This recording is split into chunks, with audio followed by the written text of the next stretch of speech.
ہندوستان کسی کے باپ کی جاگیر نہیں ہے، ہندوستان کسی کے باپ کا گھر نہیں ہے، یہاں ہر ایک کا برابر کا حق ہے۔ مسلمانوں، حالات اس وقت بڑے کشیدگی والے ہیں، گھبرانے کی ضرورت نہیں ہے، بس اپنے ایمان کو مضبوط کرنے کی ضرورت ہے، جو رب ذوالجلال نے اعلان فرمایا وَلَا تَهِنُوا وَلَا تَحْزَنُوا وَأَنْتُمُ الْأَعْلَوْنَ إِن كُنتُم مُؤْمِنِينَ۔ مسلمانوں، گھبراؤ نہ، پریشان نہ ہو، کامیاب تم ہی ہوگے، شرط یہ ہے مومن بن کے دکھاؤ۔ دوستو آئیے ایسے بے باک خطیب سے درخواست کریں جس نے خطابت کی نو کے پلک سنوارنے میں کافی ارتریزی کی ہے اور اس میدان میں اپنی ایک شناخت بنائی ہے، جو لفظوں سے کھیلنے کا ہنر جانتا ہے اور مضمون کے نشیب و فراز کی گہری بصیرت رکھتا ہے، جس کے لب و لہجے میں جادوئی مقناطیسیت ہے اور انداز میں شعلہ بیانی، جسے میری مراد حضرت اقدس حضرت مولانا مفتی محمد سلمان صاحب مظاہری لکھیم پوری سے ہے۔ اس وقت میں ان سے گزارش کر رہا ہوں کہ حضرت والا ڈائز پر تشریف لے آئیں اور اپنے مواعظ حسنہ سے ہم تمام سامعین کو محظوظ فرمائیں کہ حور جنت سے نکل آئے تو جنت کیسی، حور جنت سے نکل آئے تو جنت کیسی، بیٹی بازار کی زینت ہو تو عزت کیسی، اور تنگ دستی میں بھی رکھ لیتے ہیں نفلی روزہ، ہم غریبوں کے لیے بھوک کی شدت کیسی۔ السلام علیکم ورحمۃ اللہ وبرکاتہ۔ الحمدللہ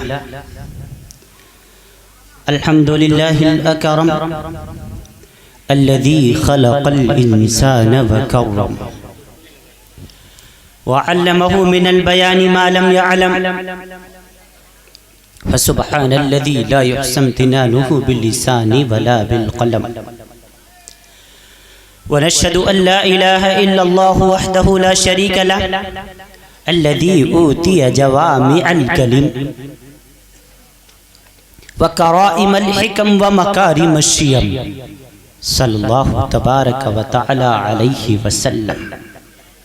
اللہ اکبر کبیرہ، لا ضد له ولا ند له ولا جور له ولا شبه له ولا حد له ولا عد له ولا حد له ولا عد له ولا كف له ولا مثال له ولا مثل له، أما بعد فقد قال الله تعالى عز وجل في الكلام المجيد والفرقان الحميد، وأعوذ بالله من الشيطان الرجيم، بسم الله الرحمن الرحيم، واعتصموا بحبل الله جميعا ولا تفرقوا واذكروا نعمة الله عليكم إذ كنتم أعداء فألف بين قلوبكم فأصبحتم بنعمته إخوانا وكنتم على شفا حفرة من النار فأنقذكم منها، صدق الله العظيم۔ وأيضا قال الله تعالى إنما المؤمنون إخوة فأصلحوا بين أخويكم واتقوا الله۔ وأيضا قال الله تعالى يا أيها الذين آمنوا إن جاءكم فاسق بنبأ فتبينوا أن تصيبوا قوما بجهالة فتصبحوا على ما فعلتم نادمين۔ وأيضا قال الله تعالى اقرأ باسم ربك الذي خلق الإنسان من علق، اقرأ وربك الأكرم الذي علم بالقلم علم الإنسان ما لم يعلم، صدق الله العظيم۔ عن ابن عمر قال قال رسول الله صلى الله تعالى عليه وسلم إنما الأعمال بالنيات، رواه البخاري۔ وعن أبي هريرة قال قال رسول الله صلى الله تعالى عليه وسلم بني الإسلام على خمس: شهادة أن لا إله إلا الله وأن محمدا عبده ورسوله وإقام الصلاة وإيتاء الزكاة والحج وصوم رمضان، رواه البخاري ومسلم۔ عن جابر بن سمرة قال قال رسول الله صلى الله عليه وسلم إذا رأيتم الذين يسبون أصحابي فقولوا لعنة الله على شركم، رواه الترمذي۔ وعن عائشة رضي الله تعالى عنها عن النبي صلى الله عليه وسلم قال يا عائشة إياك ومحقرات الذنوب فإن لها من الله طالبا، رواه إمام أحمد في المسند۔ وعن جابر قال قال رسول اللہ صلی اللہ تعالی علیہ وسلم من کن فیہ یسر اللہ ثم حتفہ وادخلہ جنتہ رفق بالضعیف وشفقۃ علی الوالدین واحسان الی المملوک رواہ الترمذی عن ابی درد قال قال رسول اللہ صلی اللہ تعالی علیہ وسلم ان العالم لا يستغفر له من في السماوات ومن في الارض حتى الحيتان في الماء ان العلماء ورثة الانبياء ان الانبياء لم يورثوا دينارا ولا درهما انما ورثوا العلم فمن اخذه اخذ بحد وافر رواه الترمذي وابن ماجه وابي داود وامام احمد في المسند عن ابي هريرة قال قال رسول الله صلى الله تعالى عليه وسلم طلب العلم فريدة على كل مسلم عن عثمان بن عفان قال قال رسول الله صلى الله تعالى عليه وسلم خيركم من تعلم القرآن وعلمه عن بريدة عن أبيه أن النبي صلى الله عليه وسلم من قرأ القرآن يتكل به الناس جاء يوم القيامة وجهه عدم ليس عليه لحم أو كما قال رسول الله صلى الله عليه وسلم. منفعت ایک ہے اس قوم کی نقصان بھی ایک. شاعر مشرق علامہ اقبال رحمت اللہ تعالی علیہ جن کی پیدائش 1877 اور انتقال 1938 میں ہو چکا. ملک ہندوستان کی آزادی سے 9 سال پیشتر علامہ اقبال دنیا چھوڑ کر چلے گئے. وہ اقبال جس نے ملک ہندوستان کی شان میں آج سے 112 سال پہلے ایک ترانائے ملی کہا تھا جس کو ہم ترانائے ہندی کے نام سے بھی جانتے ہیں, جس کو ہم یوم آزادی 15 اگست اور یوم جمہوریہ 26 جنوری کے موقع پر اپنے تمام کے تمام مدارس اسلامیہ میں ملک ہندوستان کے کالجوں میں یونیورسٹیوں میں بڑے فخر کے ساتھ پڑھا جاتا ہے. سارے جہاں سے اچھا ہندوستان ہمارا, سارے جہاں سے اچھا ہندوستان ہمارا, ہم بلبلیں ہیں اس کی یہ گلستان ہمارا, اور مذہب نہیں سکھاتا آپس میں بیر رکھنا. کوئی بھی دھرم, کوئی بھی ریلیجنس کا قانون کسی بھی دھرم کو ڈیمیج کرنے کی بات نہیں کرتا. دنیا کے تمام دھرموں کو پڑھ جائیے آپ, پورے طور پر وردمان مہاویر کی کتاب پڑھیے, آپ بدھسٹوں کی کتاب پڑھیے, آپ 19 پرکار کے رامائن کا ورد کیجئے, آپ بھوشیہ پران کو پڑھیے, کلکی پران کو پڑھیے, آپ رگ وید پڑھیے, یجر وید پڑھیے, اتھر وید پڑھیے, شام وید پڑھیے, 19 پرکار کی رامائنیں پڑھ جائیے. کسی دھرم میں پورے طور پر تمہیں نفرت کی بات نہیں ملے گی, کسی بھی مذہب میں تمہیں لڑنے اور لڑانے کی بات نہیں ملے گی. There is 1019 religions in all world. اس وقت دنیا میں 1019 مذاہب کے ماننے والے لوگ موجود ہیں. آپ کسی مذہب کو اٹھا کر دیکھ لیجئے, کوئی مذہب دہشت کو پسند نہیں کرتا, کوئی مذہب نفرت کو پسند نہیں کرتا. مذہب نہیں سکھاتا آپس میں بیر رکھنا. ہندی ہے ہم وطن ہے ہندوستان ہمارا, ہندی ہے ہم وطن ہے ہندوستان ہمارا. اور مشرق کی وادیوں میں مغرب کی وادیوں میں گونجی اذا ہماری, تھمتا نہ تھا کسی سے شیلے روا ہمارا.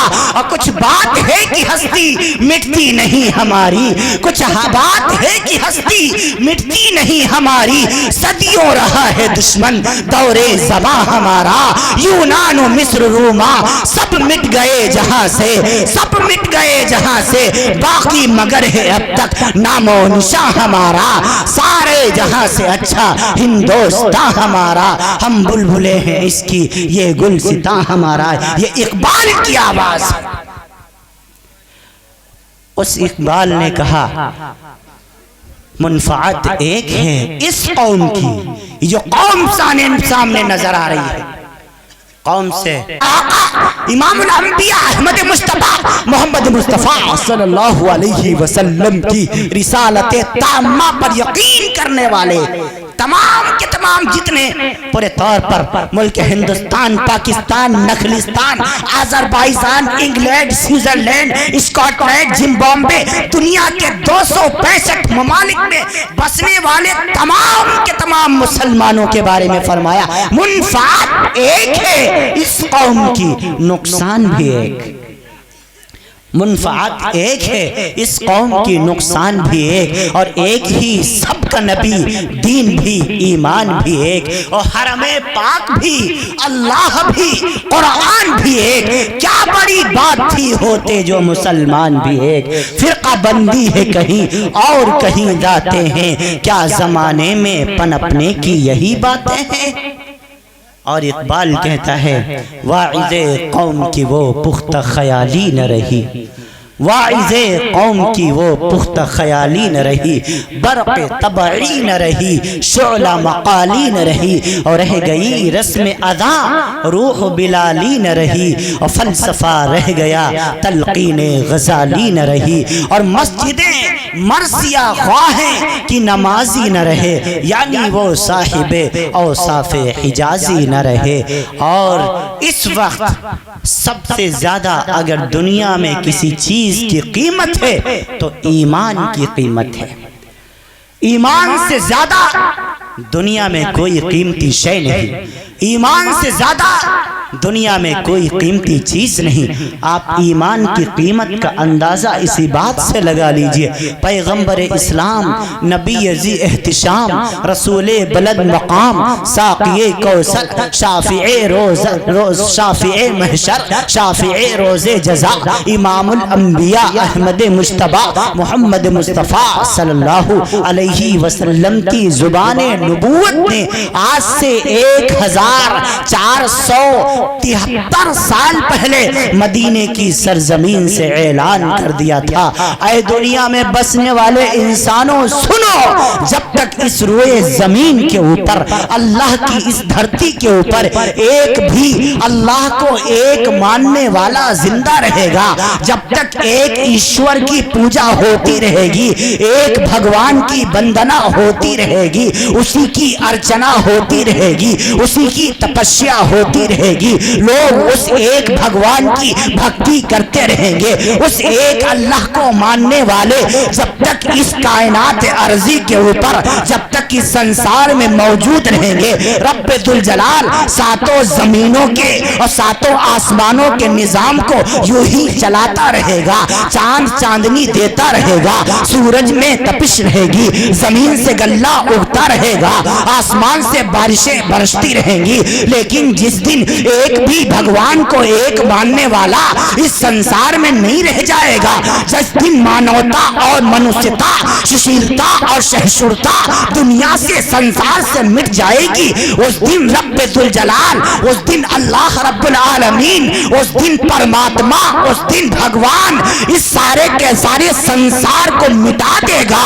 اِذَا السَّمَاءُ انشَقَّتْ، آسمان پھاڑ ڈالا جائے گا، وَإِذَا الْأَرْضُ مُدَّتْ، زمین لپیٹ دی جائے گی، وَإِذَا الْجِبَالُ سُيِّرَتْ، 29,038 فٹ اونچا ہمالیہ پہاڑ دھنی ہوئی روئی کی طرح، ہمالیہ پہاڑ پورے طور پر دھنی ہوئی روئی کی طرح ہوا میں اڑ جائے گا۔ یہ دھرتی باقی ہے اسی وقت تک جب تک اس دھرتی پر بندے مومن زندہ ہے، اہل ایمان زندہ ہے، اہل اسلام زندہ ہے۔ ہم کو دنیا سے مٹانے کا خواب دیکھنے والے ملحدوں، ہم کو دنیا سے پورے طور پر مٹانے کا خواب دیکھنے والے مسیحیوں، ہم کو دنیا سے پورے طور پر مٹانے کا خواب دیکھنے والے یہودیوں، اے گوری چمڑی والوں، اے خنزیر کا گوشت کھانے والوں، سور کی چربی کھانے والوں، سنو، جس دن اس دھرتی کے اوپر اہل ایمان باقی نہیں رہے گا، رب ذوالجلال کی قسم، کوئی مائی کا لال یہودی دھرتی کے اوپر باقی نہیں رہ سکتا۔ دوسری قوموں کو زندہ رہنے کے لیے اہل ایمان کی ضرورت پڑا کرتی ہے، دوسری قوموں کو اس دھرتی کے اوپر زندہ رہنے کے لیے اہل اسلام کی ضرورت پڑا کرتی ہے۔ جب پاپ بڑھ جائے گا،